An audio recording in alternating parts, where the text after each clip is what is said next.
7h36, a gente segue comentando a repercussão das escolhas dos nomes que foram anunciados ontem para as pastas relacionadas ao agronegócio.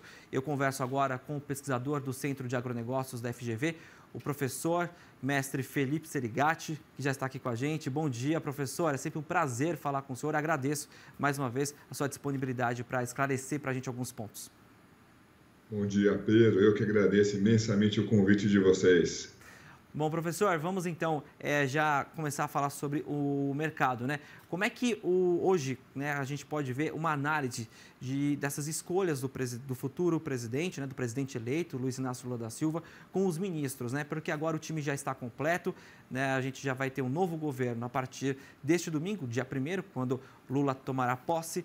Como é que o mercado deve se comportar, como é que o setor agropecuário está olhando neste sentido após esse anúncio ontem que chancela aí a escolha dos ministros?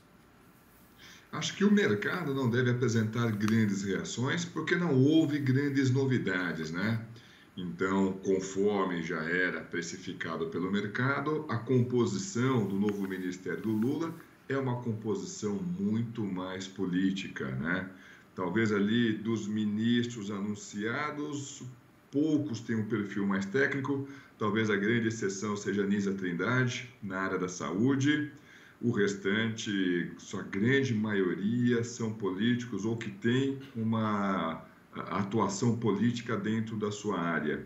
Isso reflete claramente o esforço do governo em justamente abraçar ali a frente ampla ou a base aliada dentro dos ministérios.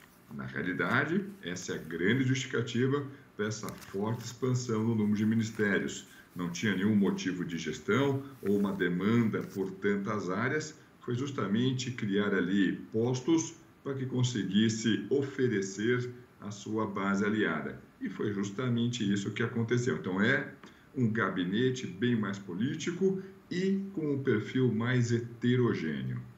Exatamente. Agora, o momento, professor, é do puxa-puxa de orçamento, né? Ontem, praticamente, foi unânime durante as entrevistas. Eu estava acompanhando, o nosso departamento, que o João também, né, que é coordenador do jornal. A gente estava ontem ouvindo as entrevistas dos ministros e a gente acompanhou uma palavra muito curiosa, orçamento. E na agricultura, a gente teve uma redução aí de 14%, algo que vai ficar em torno de 13 bilhões.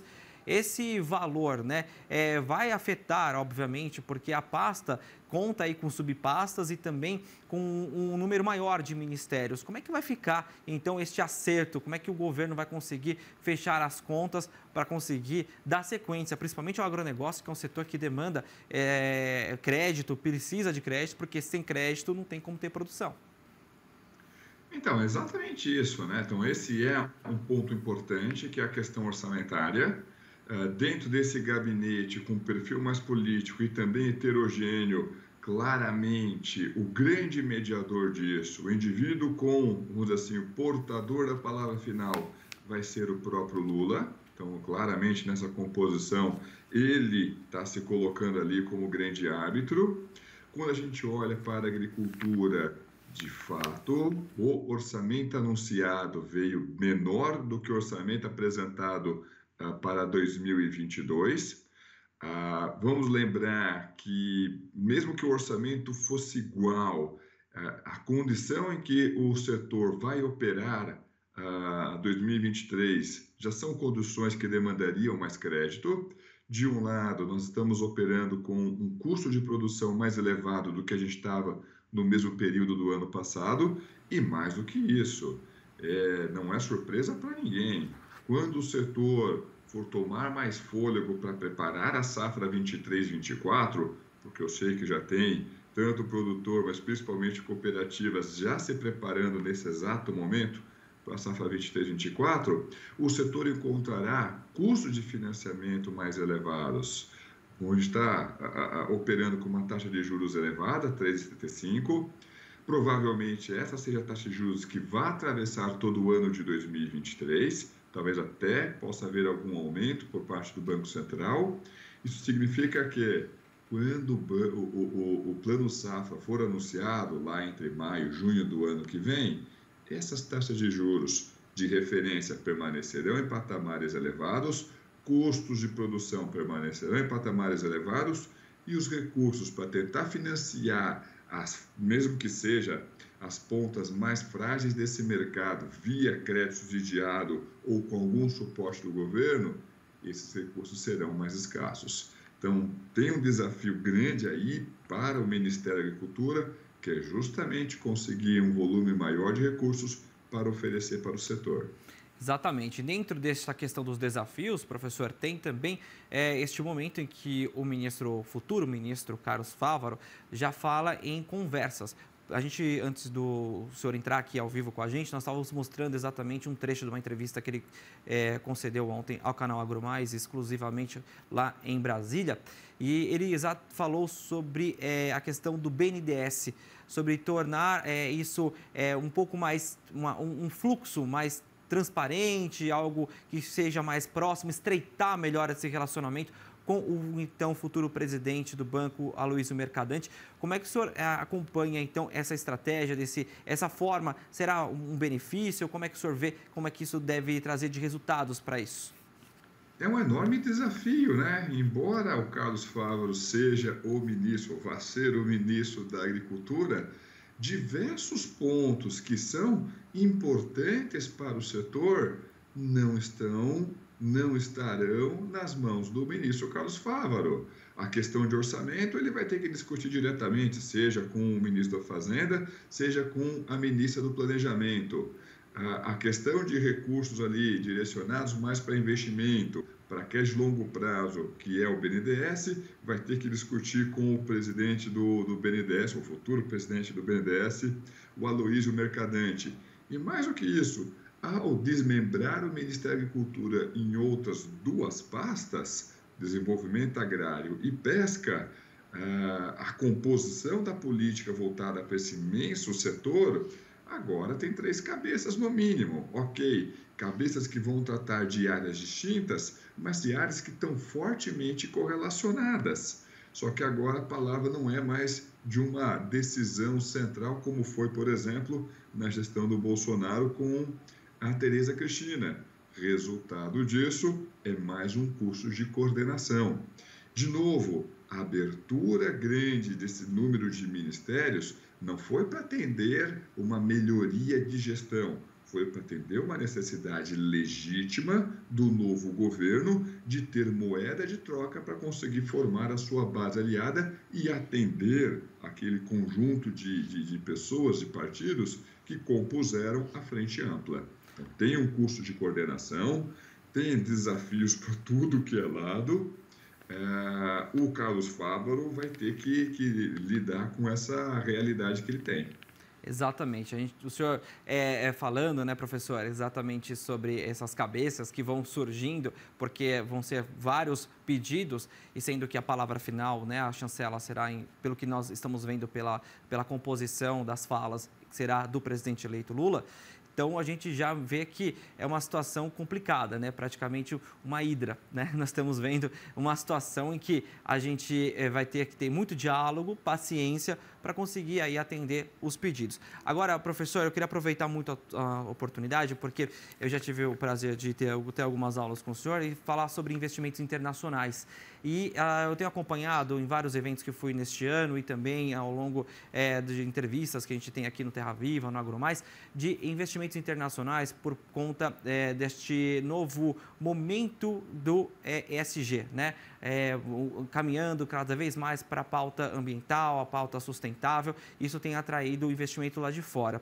E o presidente eleito, né, o presidente Lula, já anunciou, né, que terá mais investimentos, né? Outros países também já anunciaram que vão ter investimentos internacionais aqui. De que forma isso deve beneficiar o nosso país e de que forma o Brasil deve aproveitar isso, não só para beneficiar a imagem lá fora, mas também para esses recursos serem efetivamente aplicados, porque o mundo precisa de alimento e energia, né? Fora medicamentos, mas o Brasil garante energia limpa e também alimento, né? Excelente, Pedro. Vamos dividir, então, essa análise, né, em 3 grandes blocos, né, partindo do mais macro e indo para o mais micro, né? Quando a gente olha do lado mais macro, por mais que o Brasil tenha passado por algumas turbulências, A gente ainda é um emergente que consegue atrair um volume grande de recursos, às vezes por méritos nossos, às vezes porque as demais economias emergentes estão operando com problemas superiores aos nossos. Então, das grandes economias emergentes do planeta, naturalmente o grande destaque é a economia indiana. A Índia tem feito uma boa lição de casa. Já na segunda prateleira, praticamente é o Brasil, quem poderia concorrer com recursos voltados para economias emergentes conosco, seria a Rússia, seria leste europeu, seria o México, seria Egito, seria a Turquia, estão passando por problemas até mais graves do que nós. Então, para o mercado internacional, na parte mais macro, o pessoal olha para o Brasil e fala, olha, não está redondinho, não está perfeito, mas emergente sempre tem problemas adicionais. Ok, Brasil, das opções que temos em cima da mesa, talvez seja menos problemática, naturalmente, com exceção da Índia. Depois, segunda parte, dentro desse contexto internacional, a chegada da ministra Marina Silva provavelmente pode facilitar bastante coisa, uma vez que a imagem dela no cenário internacional é muito positiva, principalmente dentro da agenda ambiental. Então, isso pode melhorar a imagem do Brasil do que com relação a esses assuntos, principalmente lá fora.